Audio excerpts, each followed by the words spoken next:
এনেকে এক্সিডেন্ট হৈ কত মানুহ মৰিছে এটা সব মত কাই কিয় গাড়ী চলোৱা হে তোমাৰ কাৰণে আজি যদি মই মৰি থাকিলো হেতেন মোৰ ঘৰ এটা ল'ৰা আছে জানানে কি হলে আৰু আপুনি মই কিন্তু মত পোৱাৰ কাৰণে কিন্তু মই সমান কৰি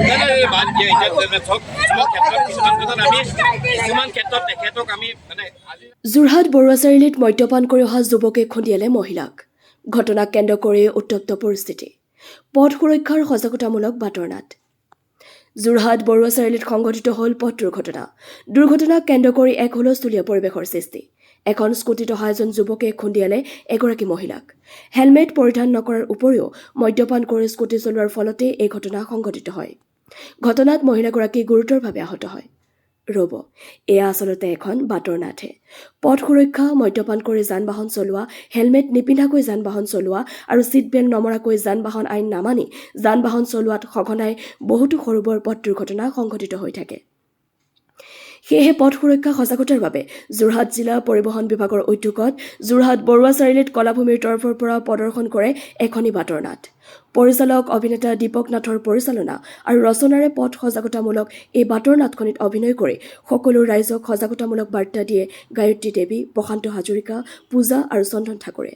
ইফালে এই বাতৰনাটখনি চাবলৈ বহু ৰাইজে ভিৰ কৰেহি। যোৰহাটৰ পৰা ধ্ৰুৱজ্যোতি পাচনিৰ প্ৰতিবেদন AIN লাইভ। কিছুমান ক্ষেত্ৰত তেখেতক আমি মানে আজিলে মাফ কৰি দিয়ক। আজি নেক্সট টাইম এনেকৈ মাফ খাই যান বাহন চলাব নেকি এই মানুহজনী কিবা এটা হ'ল তেখেত ছোৱালীজনী পৰীক্ষা আছে। এইটো ভুল কাম কিয় কৰিছে বাৰু? আপোনাৰ নাম কি? নাম কি? মোৰ দীপক দাস। দীপক দাস।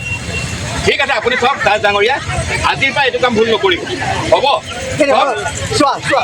ভাইটি মই তোমাক ভাইটি বুলি কৈছোঁ দেই, ভাইটি বুলি কৈছোঁ। চোৱা, তুমিও সৰু ছোৱালী। চোৱা, আমাৰ যেনেকুৱা এটা ঘটনা ইতিমধ্যে হৈ গৈছে জানানে, আমি সেইকাৰণে আজি বেছি ভয় খাইছোঁ। আমাৰ এজনী এওঁ নিচিনা ছোৱালী আছিলে, তাইকো মোমায়েকে এখন স্কুটি দিছিলে, বুজিছানে?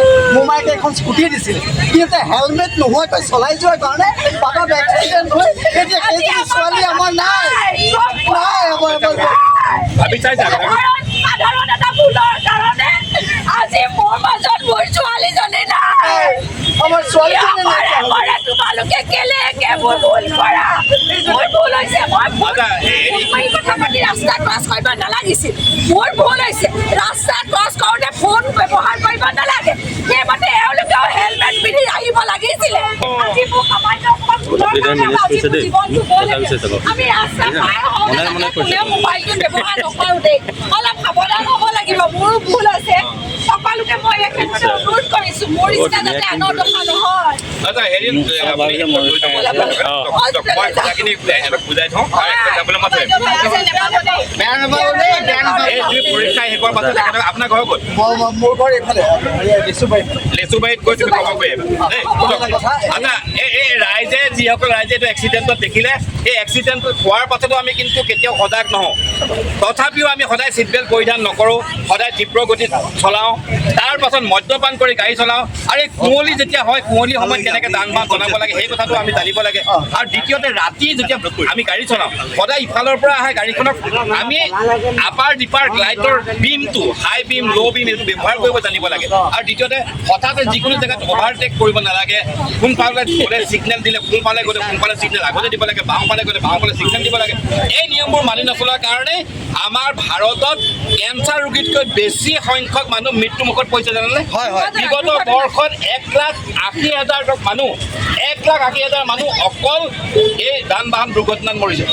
কিন্তু এটা কথা আকৌ, এতিয়া যে আমি যে সজাগতাবিলাক লৈছে চৰকাৰে, সজাগতাবিলাক লোৱাৰ কাৰণে এইবাৰ আকৌ 16.4% কমি আহিছে। গতিকে আমি এইখিনি ৰাইজে যিখিনি আজি এক্সিডেণ্টৰ সময়ত এইখিনি থাকি পেলাই দেখিছে কথাখিনি আমি কৈছোঁ, আমি হেলমেট দুটাই পিন্ধিম এইবাৰ, হেলমেট পিন্ধিব, মদ্যপান নকৰিব। বিশেষকৈ মদ নাখাব। বৰ্তমানে আপুনি স্কুটি চলাই পেলাই গাড়ী চলাই আপুনি মদ্যপানটো এৰি দিয়ক।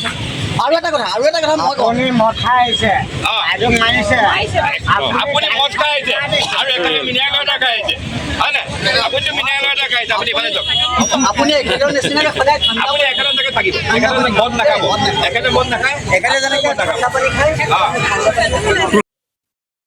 আচলতে আমাৰ যিবোৰ কথা, এই কথাবোৰ আপোনালোকৰ জৰিয়তে বহুবাৰ ৰাইজক, বিশেষকৈ যান বাহনৰ সুৰক্ষাৰ কাৰণে বিভিন্ন ধৰণৰ আহ্বান আমি কৰিয়ে আছোঁ।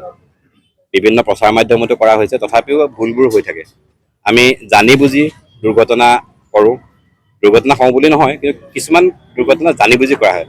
যদি আমি মদ্যপান কৰি পেলাই যান বাহন চলাওঁ, তাত 99% এক্সিডেণ্ট হোৱাৰ চান্স থাকিবই। আকৌ তাৰ উপৰিও আমি হেলমেট পৰিধান নকৰোঁ, ছিট বেল্ট নলগাওঁ, তীব্ৰ গতিত আমি প্ৰতিযোগিতাত নামো, যান বাহন ৰাস্তাত চলাবলৈহে অহা যোৱা কৰিবৰ কাৰণে দিয়া আছে, প্ৰতিযোগিতাৰ বাবে নহয়। আৰু বিভিন্ন ধৰণৰ যান বাহনৰ আইন উলংঘা কৰি পেলাই আমাৰ সমগ্ৰ ভাৰতত বিগত বৰ্ষত 1,80,000 মানুহ মৃত্যুমুখত পৰিছে অকল দুৰ্ঘটনাত। সেয়েহে এইবোৰ নিয়ন্ত্ৰণ কৰিবৰ কাৰণে, এইবোৰ সজাগতাৰ বাবে আমাৰ জিলা পৰিবহণ বিভাগৰ তৰফৰ পৰা আমাৰ কলাভূমিৰ শিল্পীসকলক পাটৰ নাটৰ বাবে আহ্বান কৰিছিলে, আৰু আমি এই কলাকুশলীসকল ইয়াত উপস্থিত আছোঁ। মোৰে ৰচনা আৰু পৰিচালনাৰ এই নাটকখনি কৰিলোঁ। এয়া আছে চন্দন আছে, প্ৰশান্ত আছে, গায়ত্ৰী আছে, আৰু লগতে এয়া পূজা। আমাৰ আহ্বান যে আপোনালোকে সুৰক্ষিত থাকক আৰু আপোনালোকৰ পৰিয়ালটোৰ কথা চিন্তা কৰক। যিহেতুকে যান বাহনৰ নিয়মখিনি আপোনালোকে মানি চলিলেই আপোনালোকে সুৰক্ষিত অৱস্থাত থাকিব পাৰিব। এইটো কেঞ্চাৰতকৈও বেছি ভয়াৱহ মৃত্যু ইয়াৰ প্ৰত্যেকটো ক্ষেত্ৰত বাঢ়ি গৈছে। কিন্তু এতিয়া দেখা গৈছে যে সজাগতাৰ যিবোৰ হৈছে, বাটৰ নাট হৈছে বা বিভিন্ন ধৰণৰ প্ৰচাৰ মাধ্যমৰ জৰিয়তে এইখিনি হৈছে, এতিয়া বিগত বৰ্ষত 16.8% দুৰ্ঘটনাৰ সংখ্যা কমি আহিছে। আৰু যিসকল উদীয়মান চালক, তেওঁলোকে হেলমেটটো পৰিধান কৰাটো এটা তেওঁলোকে এটা আদত কৰি লওক, অভ্যাস কৰি লওক যে হেলমেট আমি প্ৰত্যেকটো ক্ষেত্ৰতে 100 মিটাৰ ডিষ্টেঞ্চত গৈছোঁ, এইটো নহয়। ঘটনাটো ঘৰৰ পৰা ওলাই যোৱা গেটৰ মুখতো হ'ব পাৰে।